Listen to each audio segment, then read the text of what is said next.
So you've got knowledge, but you might not be aware of how important it is or how much you have. This is when we need to reflect. And this is going to be a short video because there's not much to it. It's more about action for you. Now, we all reflect passively all the time, right? You go out for a run, you take a bath, you take a shower, you typically tend to get good ideas. In fact, I remember there was a famous quote, I wish I could remember who said it now, something along the lines of, everyone has an epiphany all the time. It's those of us that get out of the shower and do something about it that change the world.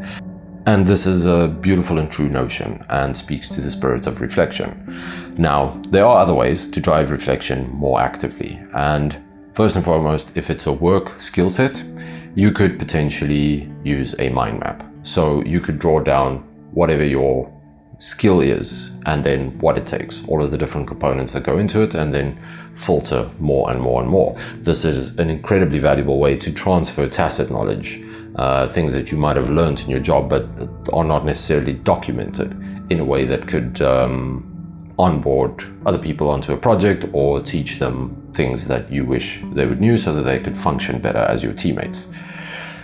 The next one is a bit more personal, and this is widely referenced by many influencers, made famous in a book a while ago. I'll try and find which book that was and write it down. I remember reading it and liking it. This is morning pages. And morning pages, essentially all you do, you get up typically before everyone else in the house is up. So you have some quiet time to yourself. It doesn't need to be more than 15 minutes. While you wait for the kettle to boil so you can make your coffee, you sit down with a pen and paper and you clear your mind onto a page. It could be a self-conversation, it could be writing down what you dreamt about and what that means and what you could potentially analyze from it. It could just be planning your day. It could just be speaking about your fears. Just get it down on paper, because there's something about that just connects with your brain in a way that structures it and makes you worry less about the insignificant things that you shouldn't be worrying about and focus more on the important things. I cannot tell you, such a simple thing, how much benefit it adds to your life.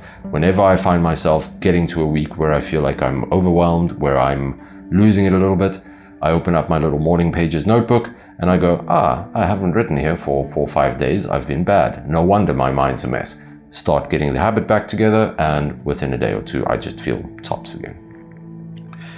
Now, this of course is more of an emotional thing, but you'll often find deep reflection in your morning pages, especially if you keep it up and you try and push some reflection in it. You might discover that you do have quite a lot of knowledge that you were not necessarily painfully aware of. The next, I would say, is to write. So similar to the morning pages, but actually consider writing an article on a topic that you feel you might know a little bit about, and see how far you can get with the information that you actually have in your head. If you intend to actually publish this piece or stick it on social media, please do us all a favor and just fact check yourself, because knowledge that you think is knowledge might be wrong. And finally, potentially my favorite way of doing this, but I'm a bit weird, is to pose yourself a hypothetical argument that you could imagine having with someone who is, let's say, on the same wavelength. And this is a trick used by, I believe it was Plato, the great philosopher. He imagined these conversations between himself and his teacher, and these conversations became the basis for his works. So how you would go about this is, as a weird example, let's say I want to explore the way that I think about perception, reality. I could start a conversation with myself and I would say, is a door if it's mounted on a wall and doesn't actually connect to distinct areas that you could pass through? And the next thread of this conversation would be, well, do we define a door only as a door once it connects things? And I would argue that yes, because a doorway is a connection between two different spaces. But now I could say that if that door leads to just a flat wall, that means to me it's not a door. And your counter argument could be, but I am limited by my perception. To a photon, that is clearly a door, because the photon can very easily exist on the other side. It's immense space for it.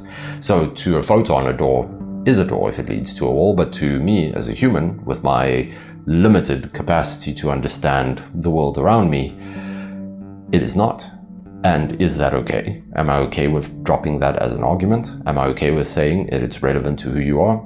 These are the kind of questions that I like juggling in my head, purely because, if I'm honest, no one else wants to have these conversations with me because they find them tedious. But I love them. So I have these all the time. And if I'm honest, I think it really leads to a deep level of reflection on the width of your knowledge and how well you can back yourself in an argument, because that's something that you can only do with knowledge, right? I mean, if you're stupid, you fight with your hands, but if you're, I don't mean career fighters, I have immense respect for physical fighters, but I mean these people who get into, let's say, ideological debates and then debase to slapping each other or whatever because their words fail them. They don't have the knowledge to back it up. So the argument just becomes, because I said so, and if you don't like it, I'm going to punch you. Reflection is a really beautiful thing, and without it, I don't think we would have almost any of the wisdom that we have, because wisdom comes more through action and reflection than it does from knowledge, right? Knowledge is the start of wisdom, but it can't evolve or progress unless you challenge it.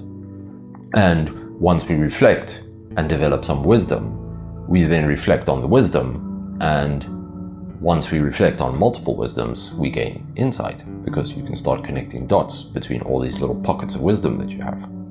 So that's it. I feel I've waffled a bit, but it is a very interesting conversation topic.